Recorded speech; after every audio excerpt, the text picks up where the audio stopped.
Good morning, folks. Welcome back to Central Ontario, Canada. Welcome back to my channel. Welcome back to the Chop Shop. This building here, newly constructed, made of logs, is the home of my wood splitter, which you'll see in just a minute. This is where we're going to take these hardwood logs. These happen to be hard maple. We're going to cut them up with my newly constructed log deck, and we'll split them up on the Eastonmade Ultra. We're going to be doing that here today. It is probably right around -10°C. One thing I'm quickly learning with my new log deck is that logs like to freeze to the log deck.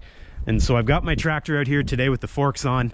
I've got them here for a reason. I do anticipate most of these are froze to the log deck, so I'll probably have to bump them loose just a little bit, but that will not be an issue. Overall, we got some variety of sizes here. They're all relatively small. That one's probably about 8 inches. That one maybe 13, 14 inches. As I said, they're all hard maple. In this location, this is where I'll be cutting them to length. I'll cut right around the 16-inch mark. And as you may have seen in previous videos, I more or less just pick up the round after I cut it right up here onto the log wood splitter and then into the IBC cages. The IBC cages will then be transported somewhere else with the tractor forks. I'm not sure if I'll put them over there for now or whether I'll move them to the more permanent drying spot, but they'll get moved out of the way nonetheless. Now, in one of my more recent videos where I was up here with the log deck, some of you mentioned that I should put 2 IBC cages here. And in hindsight, I think you're right. So we got 2 here today. Hopefully that will make it so the wood's not falling off them when it gets full. And one more thing here, if you haven't seen this wood splitter, it's quite the unit. This is, this is a very, very fast wood splitter, as you'll see. You'll also notice that I've got a 4-way wedge on here, and the 4-way wedge really speeds things up. So I'm going to be using this here today, as I said, and we'll get the old trusty Husky 555 out. It's right behind me. Fire that thing up, as I said. Bit of a cold start here today, but living in Central Ontario here in Canada, -10°C is not exactly cold, especially when winter is right around the corner, and -10 in February or January will pretty much be a balmy day. So take this nice, beautiful, sunny, relatively chilly day while I can get it, because what is on the horizon is probably snow, cold, and snow. Welcome back.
As you see me cutting here and splitting, you may have noticed that that larger log I had up here, it was probably 13, 14 inches. That was a bit harder to handle, and one of the main reasons is I have to carry it from here to here.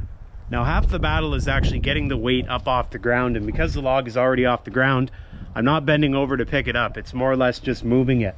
The weight was not an issue, but I could see that being an issue if you were doing that day in and day out, because that's about as much as I'm going to lift. And so in that case, you know, I'd probably come up with something different if I had big logs like that, maybe some sort of a ramp from here to there. Also with that big log, I think I'm going to add slightly larger stops here.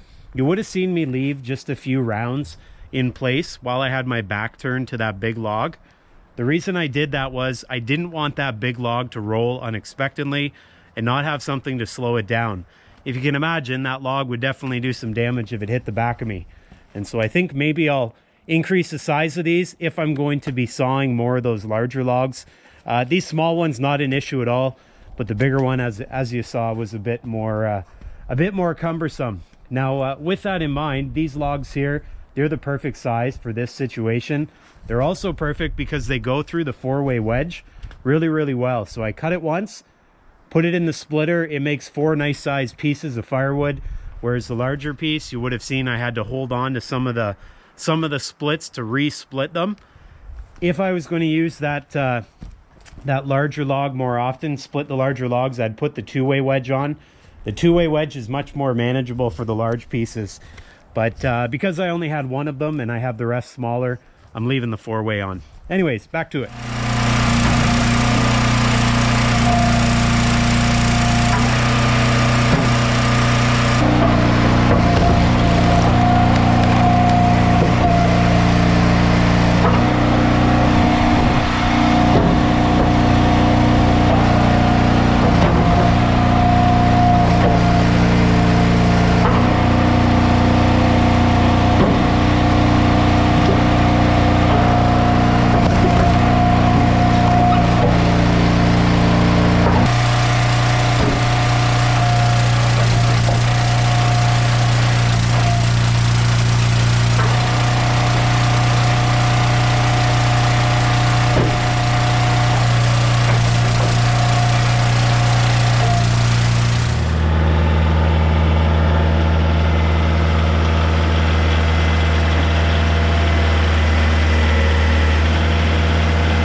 So I just rolled 3 logs all the way to the front of the log deck, and I did that for a reason.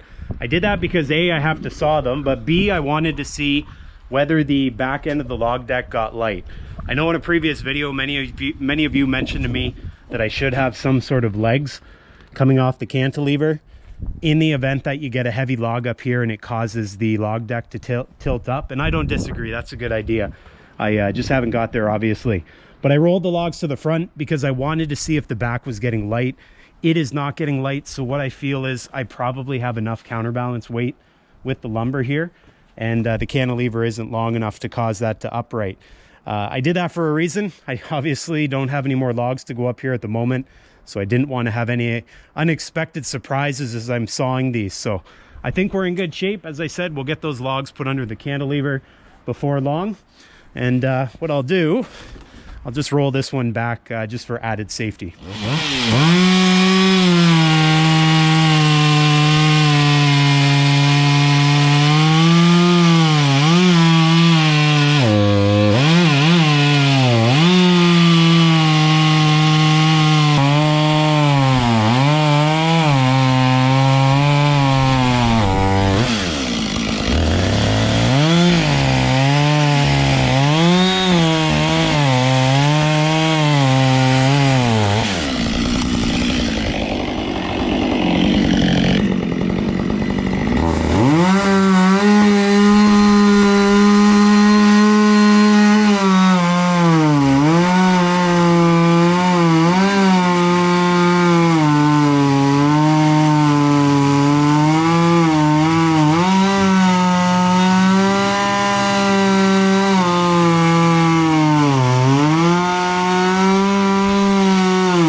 I think to end off here, I got 25 rounds all cut, ready to go. We'll see how long it takes us to run it through the 4-way.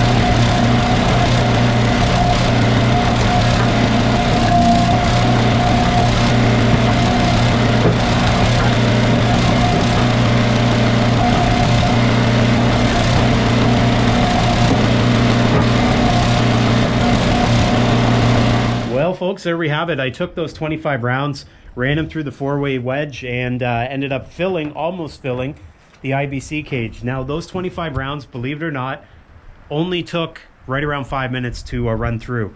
If I do the math there, that's like 12 seconds per round to go from there through here and into the IBC cage. That's pretty spectacular if you ask me. Before this setup, I certainly would have been a lot longer, and I would have also been a lot more sore at the end of the sawing, of course. Now, this log deck is the reason my back is not sore after that splitting. This puts the log at a good working height for me, and I'm finding not only for the sawing, but for lifting. Before now, when I didn't have a log deck, I'd be sawing the logs on the ground, and that hunching over, even with a long bar on the chainsaw, really did a number on my back after a while. Also, not having to bend over to pick up the round really is helpful. You'll notice, and you may be the same as me, you may be different, but I can lift more weight when the weight is at waist level than if I have to pick it up off the ground. If I pick it up off the ground, that's where I break something, I hurt something, I pull something. And so having it right here, I'm not really doing much. I'm just moving a few feet. So that was a great thing with this log deck. I just wish I had it before now. Those ones over there, those are some big birch logs. Those are going to be next. However, they are so big, most of them, I don't think they're coming up here on the log deck. They would definitely hurt my back, even at waist height. So we'll figure out something for those. But that's it for me. This is my setup. I hope you like it. If you wanted to see a few more videos dealing with this setup, be sure to check out the playlist. And one thing is for certain, the Ultra is a beast. It didn't even, bat an eye going through any of the wood there. And another thing that's good about it, it is super fast. One thing I like is it retracts so fast that it is waiting on me to get around over here to split again. My old splitter was so slow that I'd be waiting for it to back up, to move back to get another round in here. So kudos to the Ultra. This thing has certainly changed the way I split wood, as has the chop shop, log deck, and this idea I had one evening, putting the IBC cage lower so the wood falls right in. Great addition. That's it for me here today. Thanks for watching. Make sure you get outside, enjoy nature, split some wood if you can, and I'll see you next time.